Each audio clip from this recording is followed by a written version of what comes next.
నమస్తే. Welcome to టోరీ బంజారా. నేను మీ ఎస్‌పీ నాయక్. మరి ఈరోజు మన స్టూడియోలో ఒక కార్యకర్త, సామాన్య కార్యకర్త నుండి ఈరోజు ఒక పార్టీ వర్కింగ్ ప్రెసిడెంట్‌గా, ఒక సంఘానికి ముఖ్యమైన వ్యక్తిగా, మరి ఈరోజు తెలంగాణ రాష్ట్రంలో ఒక కీలక పాత్ర పోషిస్తూ, ఒక నిజంగా ఈ తెలంగాణ సమాజానికే ఒక న్యాయవాదిగా పనిచేస్తున్నటువంటి రూప్ సింగ్ నాయక్ గారు మన స్టూడియోలో ఉన్నారు. సార్ నమస్కారం. నమస్తే. ఎక్కడనో మారుమూల కరీంనగర్ జిల్లాలో పుట్టి పెరిగి మరి ఈరోజు ఇక్కడ ఒక తెలంగాణ జాగృతి ఒక పార్టీకే మీరు వర్కింగ్ ప్రెసిడెంట్‌గా అయ్యారంటే నిజంగా చాలా మీకు ముందుగా శుభాకాంక్షలు తెలియజేసుకుంటూ, సార్ యొక్క సామాన్య కార్యకర్తకు మరి ఇక్కడ దాకా రావడానికి ఎన్ని ఒడిదుడుకులు ఎదుర్కొన్నారో ఏందో ఒక్కసారి మీ మాటలో? ముందుగా టోరీ బంజారా ఛానల్ యాజమాన్యానికి, అదేవిధంగా ప్రేక్షకులందరికీ కూడా హృదయపూర్వక నమస్కారాలు. ఎస్పీ గారు, మీరు చాలా మంచి ప్రశ్న అడిగారు. ఇందులో ఈ స్థాయికి రావడానికి నేను పడ్డ శ్రమ, నాకు వచ్చినటువంటి అడ్డంకులు, వాటన్నిటిని అధిగమిస్తూ ఈ స్టేజ్‌కి రావడానికి నేను ఏ విధంగా పనిచేశాను అనేటువంటి విషయం కొంచెం వివరించే ముందు, హ్మ్. ఏ వ్యక్తి అయినా, ఏ పని అయినా, ఏ వ్యాపారమైనా, లేకపోతే ఏ ఉద్యోగమైనా, ఆ పని మీద, ఆ ఉద్యోగం మీద ధ్యాస పెట్టి, హ్మ్. ఇది నాది, హ్మ్. ఇది నేను చేసి తీరాలి, నాకు అర్థం కాకపోతే లేక తెలవకపోతే తెలుసుకొని మరింత పటిష్టంగా పనిచేయాలి, ఎటువంటి కలంకుశం లేనటువంటి మనస్తత్వంతో, అదేవిధంగా ఒక సంకల్పం కూడా ఉండాలి. నేను ఈ పని ఎందుకు చేస్తున్నాను, హ్మ్. ఇది చేయడం ద్వారా నేను ఇంకా ముందుకు పోవడానికి ఏ విధంగా కష్టపడవలసి వస్తుంది, హ్మ్. దానికి సంబంధించినటువంటి ఒక పటిష్టమైనటువంటి దృఢమైనటువంటి సంకల్పం కూడా ఉండాలి. అవును. అట్లా ఏ వ్యక్తి అయినా, ఉద్యోగమైనా, వ్యాపారమైనా, లేకపోతే రాజకీయ పార్టీలోనైనా, సంస్థలైనా హ్మ్. తప్పనిసరిగా నిలబడతాడు. వచ్చే సమస్యలన్నింటినీ అధిగమించి ముందుకు పోతాడనడానికి ఆ కొన్ని క్వాలిటీస్ అయినా హ్మ్. ఏ వ్యక్తిలోనైనా ఉండాలి. హ్మ్. నేను నా జీవితకాల ప్రయాణంలో నేను ఎదుర్కొన్నటువంటి అనేక అంశాలు, లేకపోతే నేర్చుకున్నటువంటి అనేక విషయాలు, అవును. వీటన్నిటిని కొంచెం అధ్యయనం చేస్తూ ముందుకు పోవడానికి నాకు ఈ పట్టుదల, అదేవిధంగా పని మీద ధ్యాస, ఆ! ఆ పని పట్ల కమిట్మెంటు, నాకు బాధ్యతలు ఇస్తున్నటువంటి వ్యక్తులను పర్వాలేదు, పని హ్మ్. చేస్తాడు అనేటువంటి నమ్మకాన్ని కలిగించడంలో నేను చాలా కృషినిశ్చయంతో పనిచేశాను. హ్మ్. ఏ వ్యక్తి అయినా ఈ ఈ 4, 5 అంశాలను పరిగణలో పెట్టుకొని, దృష్టిలో పెట్టుకొని పని చేయగలిగితే హ్మ్. ఏ రంగంలోనైనా రాణిస్తారు అనేది నాకున్నటువంటి ఏకైక గట్టి బలమైన సంకల్పం. నమ్మకం. హ్మ్. సో, ఇది నేను సమాజానికి చెప్పేటువంటి విషయం. హుహుహు. సో, ఇందులో మీరిప్పుడు అన్నట్టు నిజంగా నేను రిక్షా ఒక నైట్‌లో రిక్షా తొక్కుతూ, డేలో చదువుతూ అవు. నా జీవిత ప్రయాణాన్ని కొనసాగిన. ఒక 14 సంవత్సరాలు ఉమ్మడి కరీంనగర్ జిల్లాలో సిపిఐ, హ్మ్. ఉమ్మడి కరీంనగర్ జిల్లాలో ఒక 6 సంవత్సరాలు సిపిఎం, హ్మ్. అలా 2009 వరకు సిపిఎంలో 20 సంవత్సరాల నా అనుభవం. హ్మ్. దాంతో తెలంగాణ ఉద్యమంలో కేసీఆర్ గారు 2010లో హ్మ్. ఆనాటి టీఆర్ఎస్‌కు వచ్చుడుతోనే టీఆర్ఎస్ కార్మిక విభాగానికి రాష్ట్ర అధ్యక్షునిగా అవకాశం ఇవ్వడం. అవు. తద్వారా 2014 నుంచి 17 వరకు నేను కార్మిక విభాగం అధ్యక్షుడిని టీఆర్ఎస్ పార్టీలో. హ్మ్.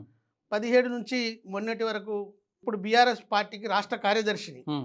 అట్లాగే కార్మిక రంగానికి కూడా ఇన్ఛార్జిని. హ్మ్. సో, నాకు సిపిఐలో కానీ, సిపిఎంలో కానీ, చివరికి మన టీఆర్ఎస్‌లో కానీ హ్మ్. అంచెలంచెలుగా ఎదుగుతూ వస్తున్నటువంటి క్రమంలో అనేకమైనటువంటి ఇబ్బందులు, అనేకమైనటువంటి అడ్డంకులొచ్చినాయి. హ్మ్. కానీ నేనిప్పుడు మీకు చెప్పినటువంటి ఒక లక్ష్యం, హ్మ్. నాకొచ్చినటువంటి ఈ బాధ్యతల్ని నేను ఎట్టి పరిస్థితుల్లో నెరవేరి తీరాలి, హ్మ్. సక్సెస్ కావాలి, ఇచ్చిన పనిని ఇచ్చిన దానికంటే రెట్టింపు చేసి ఆ మన్ననలు పొందాలి అవు. అనే లక్ష్యంతో 14 సంవత్సరాలు సిపిఐలో ఒకసారి ఇచ్చినటువంటి బాధ్యత నుంచి వెనక్కి ఏ రోజు కూడా పోలేదు. అవు. అవు. ఒకసారి బాధ్యత ఇస్తే రెట్టింపు పని చేసి మరింత ముందుకు వెళ్ళినాం. హ్మ్. ఆ రకంగా సిపిఐలో అద్భుతమైనటువంటి స్థాయికి, అంటే ఉమ్మడి కరీంనగర్ జిల్లాలో పార్టీ సెక్రటరియట్ మెంబర్ వరకు పోయాను. ఏఐటీసీకి రాష్ట్ర జిల్లా కార్యదర్శిగా కూడా పనిచేసినటువంటి పరిస్థితి. హ్మ్. అంటే అది నేను చెప్పదలుచుకున్నటువంటి దాంట్లో పని మీద ఉన్నటువంటి నాకున్న కమిట్మెంటు, హ్మ్. ఇచ్చినటువంటి పనిని చేయాలనేటువంటి పట్టుదల, హ్మ్. ఆ రకంగా సిపిఐలో పనిచేసిన, అదేవిధంగా సిపిఎంలో కూడా. అవు. సరే, సిపిఐ నుంచి సిపిఎంలో పోవడానికి అక్కడ ఆ జిల్లాలో వచ్చినటువంటి అనేకమైనటువంటి పరిణామాల కారణం అనుకోండి. అవునవును. ఆ రీత్యా సిపిఎంలో పోయినా, సిపిఎంలో 6 సంవత్సరాలు కూడా ఇక్కడ ఏ కాన్సెప్ట్‌తో, ఏ ఉద్దేశంతో, ఏ లక్ష్యంతో, ఏ పట్టుదలతో పనిచేశానో సిపిఐలో, అవు. అవు. అంతకంటే రెట్టింపు సిపిఎంలో కూడా చేశా. అవు. నిజానికి సిపిఐ కరీంనగర్ ఉమ్మడి జిల్లాలో బలమైన పార్టీ. అవును. అవును. సిపిఎం ఆనాటికి నామమాత్రంగా ఉన్నటువంటి పార్టీ. అవును.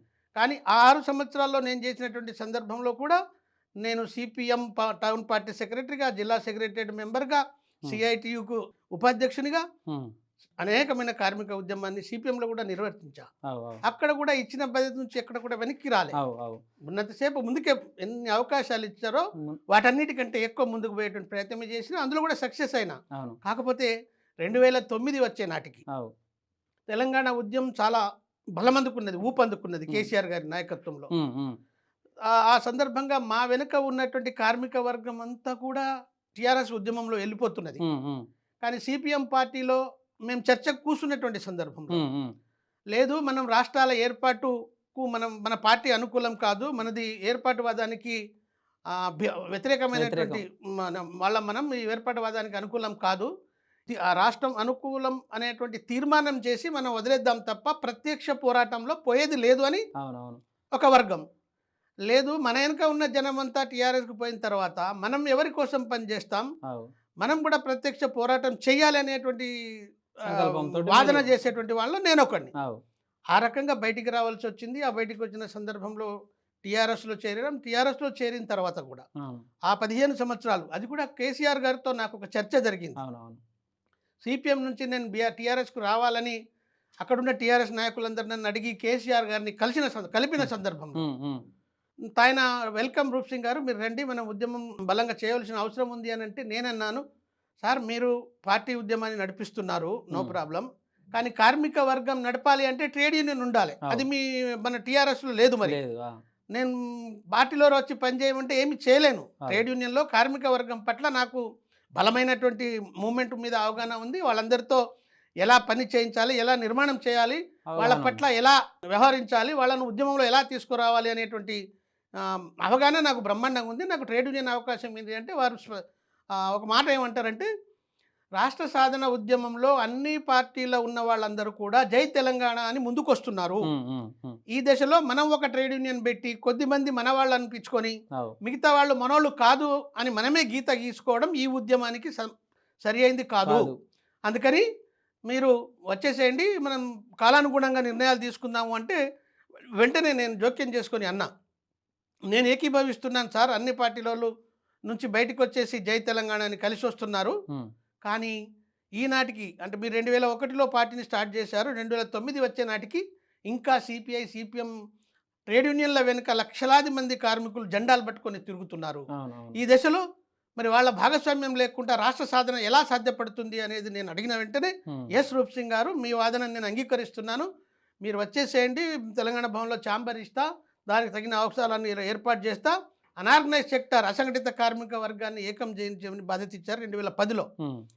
10 నుంచి 14 వరకు రాష్ట్రం వచ్చే వరకు 4 సంవత్సరాల్లోనే హ్మ్. నేను అప్పుడున్నటువంటి 10 జిల్లాలు తిరిగి హ్మ్. అనేక అసంఘటిత రంగ కార్మికుల్ని అంటే ఆటో, హమాలీ, భవన నిర్మాణం, అదేవిధంగా పిఏసిఎస్, ఆర్పీలు, వివోఏ, ఇలా అన్ని రంగాల కార్మికుల్ని ఇతర అన్ని రంగ పార్టీల నుంచి సమీకరించి టీఆర్ఎస్ మీ పార్టీలో ఆ వంతు రోజు తెలంగాణ భాగస్వామ్యం ఉద్యమంలో చేశాను. పనిచేశారు. సో ఆ ఉద్యమంలో నేను చేసినటువంటి పని పట్ల కేసీఆర్ గారు చాలా సంతృప్తి చెందారు. హ్మ్. ఎస్ రూప్ సింగ్, నీలాంటి వాళ్ళు ఈరోజు మనకి అవసరం అనేటువంటి హ్మ్. పద్ధతుల్లో నాకు మరింత అంటే 2017 వచ్చేసరికి కార్మిక విభాగానికి వేరే వాళ్ళకు బాధ్యత ఇచ్చి హ్మ్.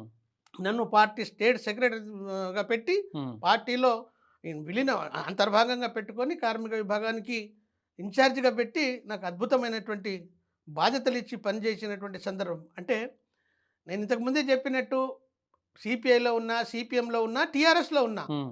నేను నమ్ముకున్న కార్మిక వర్గ ప్రయోజనాల కొరకు, కార్మికుల రక్షణ కొరకు, కార్మికుల హక్కుల సాధన కొరకు హ్మ్. నేను ఒక బలమైన విశ్వాసంతో, బలమైనటువంటి ప్రయత్నంతో, ఒక కమిట్మెంట్తో పనిచేశాను కాబట్టి నాకు ఈ 3 పార్టీలో సముచిత స్థానం లభించింది.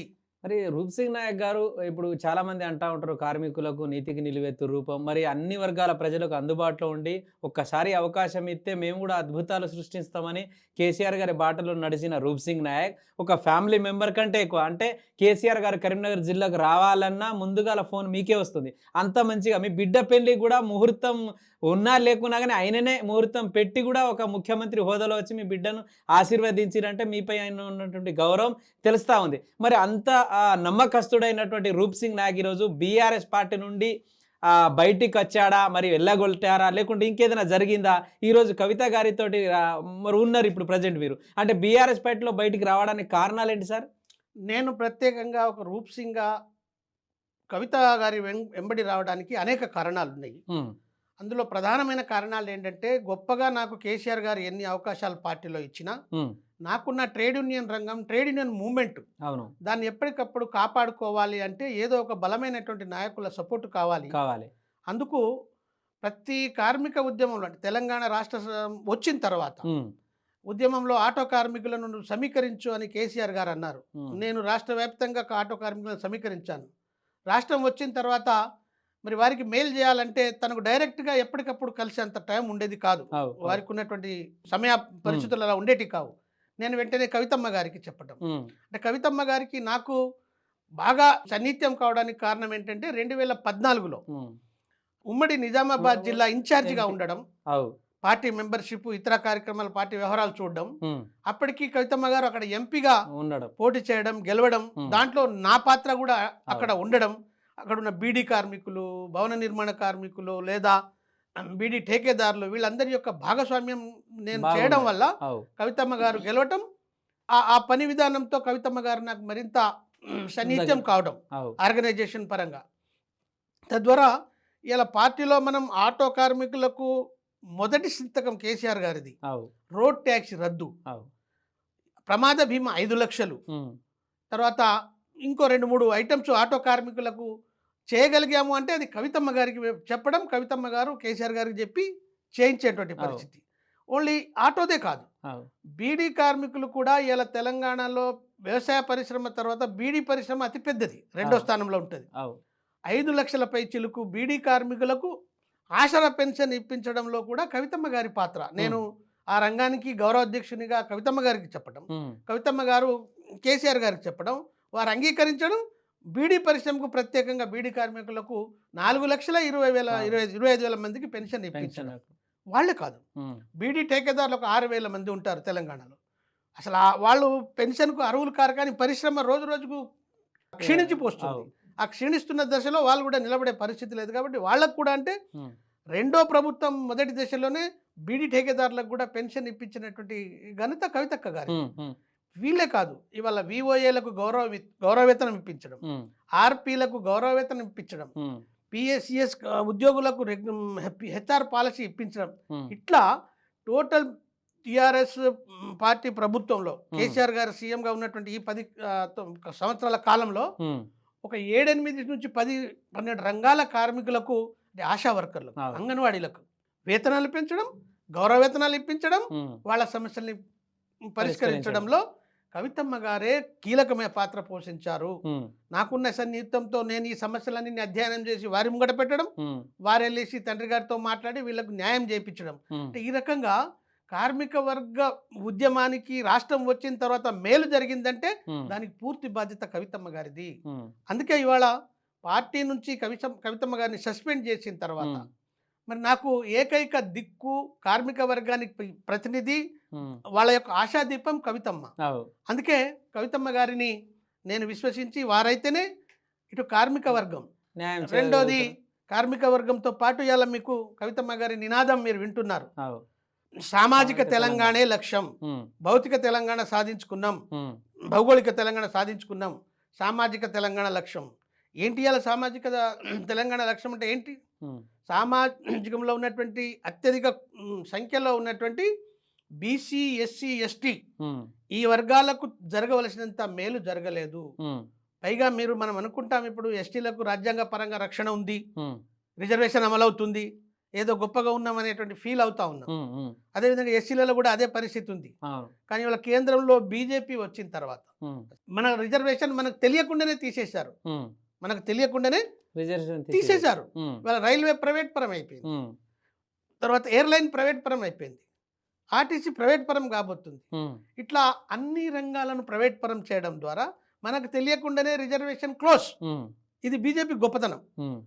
ఎస్సీ ఎస్టీలకు రాజ్యాంగ ఫలాలను డైరెక్ట్గా తీయరాదు, అవు. అవు. తీస్తే తట్టుకోవడం అంత ఈజీ కాదు. అవు. అందుకని చాప కింద నీరులా మనకు తెలియకుండానే అవును. రిజర్వేషన్లను క్లోజ్ చేస్తూ ఉన్నారు. ఇంకా అంతకంటే ఎక్కువ ప్రమాదం. ఇవాళ మీరు కగార్ పేరుతో నక్సలైట్లు ఉన్నారనేటువంటి నేపంతో మొత్తం అడవుల్లో జల్లడ పట్టి నక్సలైట్లందరినీ ఏరిపారి చంపేస్తున్నారు, లేదా వాళ్ళను జనజీవన స్రవంతికి రాండ్రి అని వాళ్ళని భయపెట్టి జనజీవన స్రవంతికి తీసుకొస్తున్నారు. అదేదో నక్సలైట్ల మీద ఉన్న ఆ కోపంతోనో లేకపోతే మరొకటి కాదు. ఆ అడవి అంతా కూడా ఇలా గిరిజనుల హస్తగతమై ఉన్నది. 170 యాక్ట్. అసలు ఈ ధనవంతులు ఎవరు కూడా ఈ అడవుల్లో ఏ అడుగులు పెట్టే పరిస్థితి లేదు. ఒక నక్సలైట్లే కాదు, మీకు పులుల సంరక్షణ పేరుతో కూడా అడవుల నుంచి గిరిజనుల్ని బయటికి వెళ్ళగొడుతున్నారు. మొన్ననే మీకు కేంద్ర ప్రభుత్వం తీసుకొచ్చినటువంటి జీవో మీద తెలంగాణలో ఉన్నటువంటి ఆదివాసీ బిడ్డలందరూ కూడా ఉద్యమం చేస్తే తాత్కాలికంగా తెలంగాణ ప్రభుత్వము ఆ జీవోను ఆపింది. తాత్కాలికమే, కానీ అది శాశ్వతం కాదు. కానీ దాన్ని కేంద్ర ప్రభుత్వం, బీజేపీ ప్రభుత్వం అది అమలు చేస్తుంది. అడవుల నుంచి నక్సలైట్లనే కాదు, ఆదివాసీ బంజారా గిరిజన బిడ్డలందరినీ ఎల్లగొడుతుంది. దాన్ని ఏ అదానికో ఏ అంబానికో అమ్మి పారేస్తుంది, లీజుకి ఇచ్చేస్తుంది. ఆ ఖనిజాలన్నింటినీ ఉపయోగించుకొని ధనవంతులు మరింత ధనవంతులు అయిపోయే విధంగా ఈ పేదవాళ్ళు మళ్ళీ పట్టణాల్లో కూలీలుగా బతికే పరిస్థితి తీసుకొస్తున్నారు. ఈ విధానాన్ని ఇంకా మన ఆదివాసీ బంజారాలు గమనించే పరిస్థితులు లేరు. ఒకవేళ గమనించినా సంపూర్ణ అధికారంతో కూర్చున్నారు బీజేపీ వాళ్ళు కేంద్రంలో. ఎవరి సపోర్ట్ అవసరం లేదు, ఏ ఒక్క పార్టీ సపోర్ట్ చేయకుండా ఆగేది లేదు. కాబట్టి ఇలాంటి మోసపూరితమైనటువంటి విధానాలను ఎండగట్టాలి. దానికి కవితమ్మ గారు ఆ పునాదిని దాంట్లో అడుగులు పెట్టబోతా ఉన్నది. ఈ సామాజిక తెలంగాణ అనేటువంటి మూమెంట్లో ఇది ఒక అంతర్భాగం. ఈ బంజారా ఆదివాసులందరినీ రక్షించడం అనేది ఒక కీలకమైనటువంటి పాయింట్గా కవితమ్మ గారు తీసుకుంటున్నారు. అంతేకాదు, మీకు బీసీ మూమెంట్ మీరు చూస్తున్నారు. కామారెడ్డి డిక్లరేషన్తో చేతులు ఎత్తేసి అధికారం వచ్చి కూర్చున్నటువంటి కాంగ్రెస్ ప్రభుత్వం నిద్ర లేకుండా చేసి ఇవాళ బీసీ 42 రిజర్వేషన్ను అసెంబ్లీలో తీర్మానం చేసేటట్టు, ఆ తీర్మానాన్ని కేంద్ర ప్రభుత్వానికి పంపేటట్టు, కేంద్ర ప్రభుత్వం డిలే చేస్తే ఇక్కడ అనేక ఆందోళనలు చేయడం ద్వారా మళ్ళీ జియో రిలీజ్ చేసేటట్టు, ఆచరణలో అది సాధించకపోవచ్చు, ఇప్పుడు అమలు కాకపోవచ్చు. కానీ ఇక్కడ కవితమ్మ నిర్వహిస్తున్నటువంటి ఈ పోరాటంతో కాంగ్రెస్ ప్రభుత్వం కూడా అనివార్యంగా ఆ తీర్మానాలు, ఆ జీవోలు చేసి చేతులు దులుపుకుంటున్నది. కానీ అవి పరిష్కారం అయ్యేదాకా, అంటే అత్యధికంగా ఉన్నటువంటి బీసీలకు, ఎస్సీలకు, ఎస్టీలకు మేలు జరగాలి అంటే జాగృతి కవితమ్మ అధ్యక్షురాలు నిర్వహించబోయేటువంటి ఈ సామాజిక ఉద్యమం అనివార్యం. తద్వారానే ఈ తెలంగాణలో ఉన్నటువంటి ఈ బీసీ, ఎస్సీ, ఎస్టీ సమాజానికి మేలు జరుగుతుంది. వీళ్ళందరూ కూడా కేవలం వాళ్ళు రాజకీయం కోసం పోరాటం చేస్తున్నారు. మళ్ళీ రాత్రికి పగులు ఏదో ఒక దశలో కాంగ్రెస్, బీఆర్ఎస్, బీజేపీ అందరూ కూడా ఒకటే ప్రమాదం ఉంటుంది. దానికి జాగృతి కవితమ్మ మాత్రమే రక్షించగలుగుతుంది అనేటువంటి విశ్వాసంతోనే ఇవాళ నేను కవితమ్మ వెంబడి నడుస్తున్నా. ఇప్పుడు తెలంగాణ రాష్ట్రంలో బీజేపీ, కాంగ్రెస్, సిపిఐ, సిపిఎం ఇలాంటి అనేక పార్టీలు ఉన్నప్పటికీ మళ్ళీ సామాజిక తెలంగాణ అనే ఒక కొత్త పదంతో మళ్ళీ కవిత గారు ఒక పార్టీగా తెలంగాణ జాగృతి అని మన ముందుకు వచ్చింది. అంటే దీనికంటే ఇప్పుడు చాలామంది ఉన్నారు, ఒక్కొక్కరికి ఒక్కొక్క విధంగా పేరు మంచి ఉంటుంది, చెడు ఉంటుంది. ఆమె కూడా ఎన్నో స్కాములు చేశారు, ఎన్నో చిన్న చిన్న అప్పుడు మందు కానీ అదేదో జైల్లో పెట్టారు, అది అని చాలా బ్యాడ్ కామెంట్ ఉంది. దీనిపై మీరు ఒక్క మాటలో చెప్పాలంటే ఆ మాటకు మీరు ఏమంటారు సార్? ఇది నేను ఇచ్చే జవాబు కంటే స్వయంగా కేసీఆర్ గారే తన బిడ్డ కడిగిన ముత్యంలా బయటికి వస్తుంది. ఇది నా పట్ల బీజేపీ కేంద్ర ప్రభుత్వం మోడీ చేస్తున్నటువంటి కుట్ర, నన్నేమి చేయలేక, నాకేం అవకాశం లేక నా బిడ్డ మీద ప్రయోగిస్తున్నాడు, కాబట్టి నా బిడ్డ కడిగిన ముత్యంలా బయటికి వస్తుంది అని ఆయనే స్వయంగా ప్రకటించాడు. రెండోది, కేంద్రంలో ఉన్న బీజేపీ ప్రభుత్వం కవితమ్మ గారిని 6 నెలల్లో జైల్లో పెట్టింది. ఈడీలు ఇంకా ఇతర రకరకాల డిపార్ట్మెంట్లతోని 1000 పత్రికలతో కోర్టుకు సబ్మిషన్ చేసింది కేసుకు సంబంధించిన వివరాలు. కానీ ఎక్కడ ఒక్క రూపాయి రికవరీ అయినట్టు కానీ, లేకపోతే ఎక్కడ ఇచ్చినట్టు కానీ, తీసుకున్నట్టు కానీ ఏమీ ఆధారం చూపలేదు. పైగా ఆ కేసు ఇప్పుడు సుప్రీంకోర్టులో ఉంది. కవితమ్మ నిజంగా నేరస్తురాలా కాదా తేలడానికి కోర్టులో ఉంది. కోర్టు, సుప్రీంకోర్టు న్యాయం తెలుస్తుంది. కానీ ఆ అంశాన్ని ముందు పెట్టి తన యొక్క ప్రయాణాన్ని అడ్డగించడానికి, తనను బలహీనం చేయడం ద్వారా ప్రజలలో వచ్చేటువంటి ఆదరణను దెబ్బతీయడానికి వాటిని ఆ కేసుకు సంబంధించిన విషయాల్ని వాడుకోవడం తప్ప అందులో ఎటువంటి నిజం లేదు. ఈ రోజు కాకపోతే రేపైనా అది బట్టబయలు అవుతుంది. అంటే ఇప్పుడు బీఆర్ఎస్ పార్టీ నుంచి కవితమ్మ గారు బయటికి వచ్చేసారా? బయటికి ఎల్లగొట్టారా? మరి వాళ్ళ మీద కోపంతోటి ఈ పార్టీలు ఇట్లా పెట్టి ఓట్లు చీల్చడానికి ఇక్కడ ఇక్కడ ఈ చిన్న కన్‌ఫ్యూజ్ ఏంది సార్ ఇది బయటికి రావడానికి అసలు కారణాలేంటి? ఇందులో కన్‌ఫ్యూజ్ ప్రజలు కావాల్సిన అవసరం లేదు. తెలంగాణ సమాజం చాలా గొప్పది. హ్మ్. కన్‌ఫ్యూజ్ అవకాశం లేదు కానీ, కన్‌ఫ్యూజ్ చేసి లాభపడాలని చూసేటువంటి ప్రయోగం తప్ప మరొకటి కాదు. హ్మ్. మీరు కళ్ళారా చూశారు. కవితమ్మ గారు అంతర్గతంగా పార్టీలో జరిగినటువంటి లోపాన్ని, నష్టాన్ని, హ్మ్. అప్పుడున్నటువంటి మంత్రులు, ఎమ్మెల్యేలు వ్యవహరించిన తీరుతెన్నులు, అవు. స్వయంగా తండ్రి గారు వ్యవహరించిన తీరుతెన్నులు, అన్నగారు వ్యవహరించిన తీరుతెన్నులు, బావగారు వ్యవహరించిన అన్నిటి మీద అవు. ఇంటర్నల్‌గా తండ్రి గారితో అనేక సార్లు చర్చలో పాల్గొనే ప్రయత్నం చేశారు. మాట్లాడే ప్రయత్నం చేశారు. హ్మ్. చివరికి సందర్భం కలవకపోతే ఉత్తరం రాసే ప్రయత్నం కూడా చేశారు. హ్మ్. ఏమిటని? మనకున్నటువంటి ఎమ్మెల్యేలు, మనకున్నటువంటి మంత్రులు హ్మ్. పార్టీ క్యాడర్‌తో సక్రమంగా వ్యవహరించలేదు. హ్మ్. అంత సొంత ప్రయోజనాల కోసం యెస్. వాళ్ళ వెనుక ఉన్నటువంటి ముఠాలకు, మూకలకు మాత్రమే ప్రాధాన్యత ఇచ్చారు. హ్మ్. తెలంగాణ ఉద్యమానికి పనిచేసినటువంటి పార్టీ క్యాడర్‌కు గౌరవం దక్కలేదు. హ్మ్. ప్రాధాన్యత దక్కలేదు. చివరికి ఉద్యమకారులకు కూడా తగినటువంటి గౌరవం లేదు. హ్మ్. అందుకని ఇలాంటి వాళ్ళను ఐడెంటిఫై చేసి వాళ్ళను పక్కకు పెట్టి హ్మ్. మంచి నాయకత్వాన్ని మనం ఎంపిక చేసి ప్రజలకు పంపడం వల్ల మారుతుంది వ్యవహారము హ్మ్. అని చెప్పేటువంటి ప్రయత్నంలో తన మాటకు కానీ తన లెటర్కి కానీ ప్రాధాన్యత లేదు. కనీసం లెటర్ లీక్ అయినటువంటి వ్యక్తులు ఫలానా అని చెప్తే కూడా చర్య తీసుకునేటువంటి పరిస్థితి లేనటువంటి సందర్భంలో ఆ!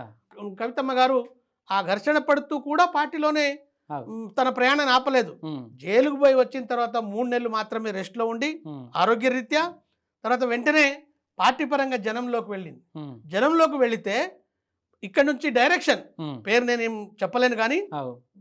కవిత గారు వస్తే మీరు సపోర్ట్ చేయకూడదు, హ్మ్. మందిని పంపకూడదు, హ్మ్. ఆమె ఎట్లా వస్తుందో అట్లా వచ్చిపోని హుహుహు. అని వచ్చే జనాన్ని కూడా అడ్డగించినటువంటి ఓడిపోయిన ఎమ్మెల్యేలు, ప్రజెంట్ ఎమ్మెల్యేలు ప్రయోగం చేశారు. హ్మ్. ఆ సందర్భాల్లో ఇది అన్యాయం కాదా? హ్మ్. నేను ప్రశ్నిస్తున్నందుకు మీరు ఈ రకంగా వ్యవహరిస్తారా అని నిలదీసి అడిగినటువంటి సందర్భంలో పార్టీ నుంచి సస్పెండ్ చేశారు. హ్మ్. పోనీ తను పార్టీలు నియమ నిబంధనలకు వ్యతిరేకంగా నడిచి ఉంటే హ్మ్. షోకాస్ నోటీస్ ఇవ్వాలి కదా! అవును. కనీసం షోకాస్ నోటీస్ ఇవ్వకుండా హ్మ్. సస్పెండ్ చేయడం ఒక ఆడబిడ్డ.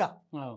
ఒకవైపున తల్లి, తండ్రి కుటుంబంకు జవాబుదారీ. హ్మ్. మరోవైపున భర్త, అత్త, మామ కుటుంబానికి జవాబుదారీ. హ్మ్. నిర్దాక్షిణ్యంగా ఆమెను ఇట్లా బయట పారేస్తే హ్మ్. ఇది సభ్య సమాజం బాధపడవలసినటువంటి సందర్భం కాదా? ఆ! ఆడ మహిళా సమాజం అంతా బాధపడవలసినటువంటి సందర్భం కాదా? హ్మ్. ఆమె అంత బాధలైనా కూడా, హ్మ్. అన్ని ఇబ్బందులైనా కూడా హ్మ్. బయటికెళ్ళి ప్రజల్లోకెళ్ళి తన మార్గం తను చూసుకుంటా అని చెప్తూ బయటికి తిరుగుతుంటే కూడా పెయిడ్ సోషల్ మీడియా గ్రూప్‌ను పెట్టి హ్మ్. ఆమె మీద అనేకమైనటువంటి దుష్ప్రచారాలు. దుష్ప్రచారం. ఎంత దుష్ప్రచారం అంటే హ్మ్. పెళ్లి గాక ముందు హ్మ్. ఒక పర్సన్‌తో సంబంధాలు వచ్చినాయి, మాట్లాడిండ్రు. హ్మ్. కుదరలేదు, పోయింది. హ్మ్. ఆ విషయాన్ని కూడా బయట పెట్టడం. హ్మ్. ఎవరు పెడతారది? ఎవరు ఆ పర్సను? అవు. అంటే ఎంత దగ్గర నుంచి దుర్మార్గం అనేది నేను ఈ అవు. సందర్భంగా చెప్పదలుచుకున్నటువంటి హ్మ్. విషయం. హ్మ్. రెండోది లిక్కర్ రాణి అంటున్నారు. హ్మ్. లిక్కర్ రాణి అని కేసు రుజువు కాకుండా మాట్లాడొచ్చా మీరు? హ్మ్. మాట్లాడడానికి అర్హత ఉందా? ఎట్లా అవు. మాట్లాడతారు? అవు. అలా మాట్లాడినందుకు ఈ వరకే కాదు. హ్మ్. ఇంకేం చేశారు తీన్మార్ మల్లన్న లాంటోళ్ళు. హ్మ్. అసలు నోటికొచ్చినట్టు ఎంత పడితే అంత హ్మ్. ఆ మహిళా సమాజాన్ని అనరానేటువంటి మాటలు అంటే కూడా. హ్మ్. పార్టీ వర్కింగ్ ప్రెసిడెంట్ కేటీఆర్ ఖండించడం బాధ్యత లేదా? ఆ! పార్టీగా కాకపోని హ్మ్. సొంత చెల్లె కదా! అవును. మాట్లాడొచ్చు కదా! అవు. ఖండించడం లేదు. మధుసూదన్ చారి గారితో ఒక ప్రెస్ నోట్ ఇప్పించారు. హ్మ్. ఇది అంటే వాళ్ళ ఎదురుడు ఎవరు ఉండొద్దు. హ్మ్. ఈవెన్ చెల్లె కూడా పార్టీలో ముందుకెళ్ళకూడదు. హ్మ్. హ్మ్. మరదలు కూడా పార్టీలో ముందుకెళ్ళకూడదు. హ్మ్. ఈ విధంగా పార్టీలో ఆమెను పూర్తిగా అనేది తొక్కాలని చూసేటువంటి ప్రయత్నంలో హ్మ్. ప్రజలను నమ్ముకొని, తెలంగాణ సమాజాన్ని నమ్ముకొని ఇవాళ తెలంగాణ సమాజంలోకి వెళ్ళి తెలంగాణ భౌగోళిక తెలంగాణ సాధించుకున్నాం. ఇప్పుడు మనకు సామాజిక తెలంగాణ లక్ష్యం. హ్మ్. నిజంగా మీరు ఒక్కసారి పరిశీలన చేయండి. అవు.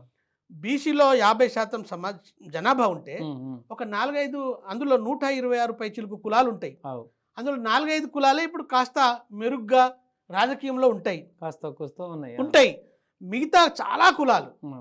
వార్డ్ మెంబర్ కూడా లేరు ఇప్పటివరకు. లేరు. సరే అవు. మన బంజారాలో అయితే రిజర్వేషన్ ఉంది. ఏదో పద్ధతిలో ఉందనుకుందాం. హ్మ్. కానీ వాళ్ళు వార్డ్ మెంబర్ కూడా కానీ బీసీ కులాలు ఇవాళ చాలా ఉన్నాయి. అవును. వాళ్ళందరికీ న్యాయం జరగాలి. హ్మ్. అందుకనే కవితమ్మ గారైతేనే తప్పనిసరిగా ఎటువంటి ప్రలోభాలకు లోను కాకుండా ఉమ్. ఈ సామాజిక తెలంగాణ సాధిస్తుంది అనేటువంటి విశ్వాసం బలంగా నమ్ముతుంది. మరి చివరిగా ఎందుకంటే తెలంగాణ రాష్ట్రంలో అన్ని పార్టీలకు చోటు ఉంటుంది. ఎవరు ఇప్పుడు మంచి పాలన అంటే ఎవరికి ఎవరైనా సహాయపడొచ్చు. కొత్త రాజకీయ పార్టీని స్వాగతిస్తున్నటువంటి నవతరానికి, యువతరానికి మీరు జాగృతి జనం బాటతో ముందుకొచ్చారు.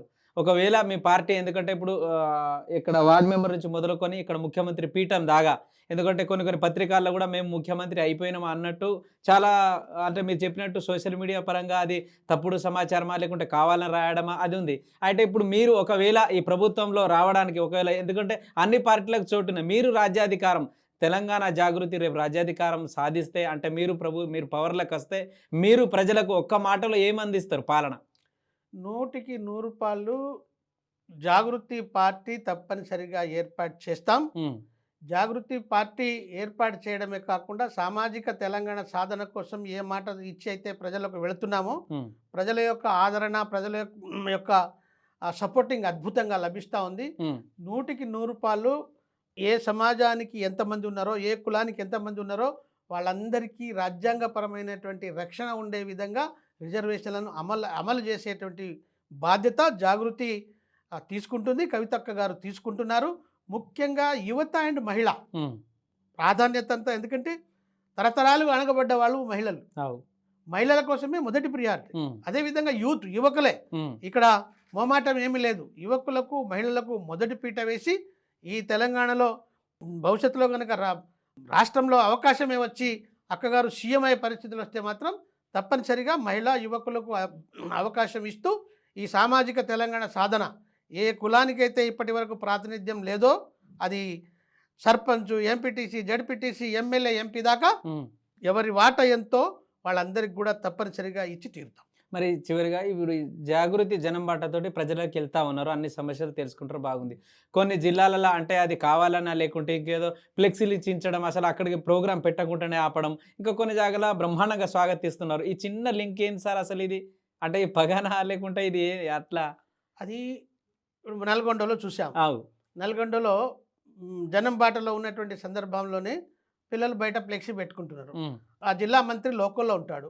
ఆ లోకల్లో ఉన్న మంత్రి యొక్క ఆదేశాలతోని కమిషనరు అక్కడ ఉన్నటువంటి ఫ్లెక్సీలను చింపేశాడు. ఉమ్, వెంటనే మా వాళ్ళు జాగృతి కార్యకర్తలు పోయి ధర్నా చేశారు. ఉమ్, ధర్నా చేసినటువంటి సందర్భంలో పోలీసులు వచ్చి అరెస్ట్ చేశారు. అది ఆగుతుందా ఉద్యమం? అంతే.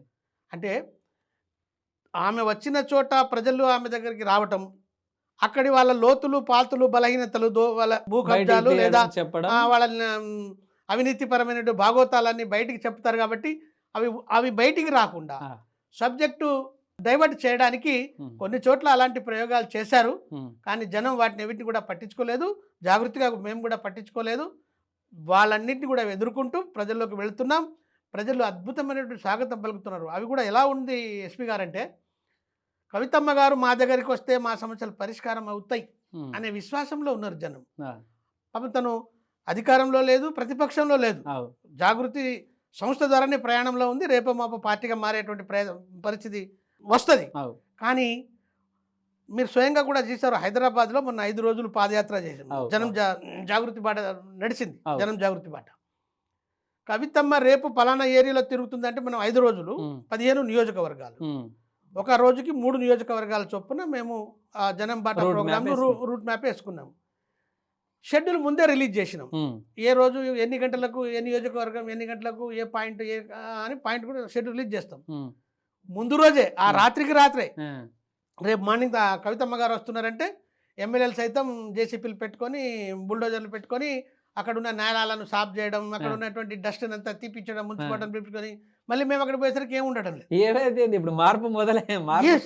అదేవిధంగా బాపు ఘాట్, ఆ, హైదరాబాద్లో బాపు ఘాట్ ఆసియాలోనే రెండోది. ఆవు, ముందు పోయి చూసుకునే షెడ్యూల్ అనౌన్స్ చేసిన తర్వాత అక్కడ లోకల్ ఉన్నటువంటి ఎమ్మెల్యే మొత్తం క్లీన్, ఆ, ఏమీ లేదు.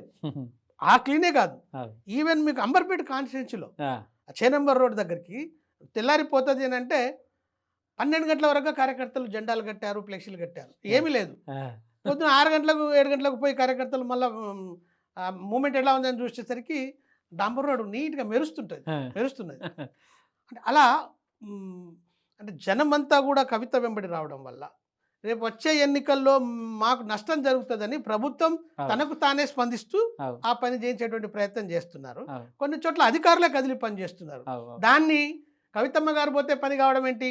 ఈమెకు రేవంత్ రెడ్డికి కాంగ్రెస్ పార్టీకి లింక్ ఉన్నది. ఆ, అది ఈ లింకు కాదు. ఆ, కానీ జనమంతా కవితమ్మ గారి దగ్గరికి వెళ్ళి అవును. రేపు కార్పొరేటర్ ఎన్నికల్లో కనుక మనకు నెగటివ్ అయితే అవును. మనం అదే. మనకు నష్టం జరుగుతుందని ఆ భయంతో చేస్తున్నారు తప్ప ఈ అలజడి కాదు.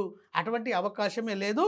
ఏమైనా కవితమ్మ గారి జనం బాట ద్వారా ఉమ్. అసలు ఎక్కడికి వెళ్తే అక్కడ సమస్యలు కొన్ని పరిష్కారమైనాయి, కానీ పెండింగ్ సమస్యలు కూడా ఉన్నాయి. భవిష్యత్తులో వాటన్నిటి పరిష్కారం కోసం తప్పకుండా జాగృతిగా సమరశీల పోరాటాన్ని నిర్వహిస్తాం. Thank you sir. ఎందుకంటే తెలంగాణ జాగృతితో ఈరోజు వర్కింగ్ ప్రెసిడెంట్ అయినటువంటి రూప్ సింగ్ నాయక్ గారి మాటలో మనం అన్నీ తెలుసుకున్నాం. ఇంకిన్ని విషయాలు కూడా ముందు ముందు కూడా మనం తెలుసుకోబోతున్నాం. మరి ఇంత అవకాశం ఉండి ఇచ్చి కూడా ఇంత సమయం మాకు కేటాయించి, ఎందుకంటే ముఖ్యమైన విషయాలు కొన్ని కొన్ని ఉండే అది అడిగినాం. ఇంకా చాలా విషయాలు ఉన్నాయి అడిగేది. మళ్ళీ ఇంకా మళ్ళా రేపో మాపో మళ్ళీ ఈ ఇంటర్వ్యూలో అడుగుతా. Thank you sir. ధన్యవాదాలు. Thank you.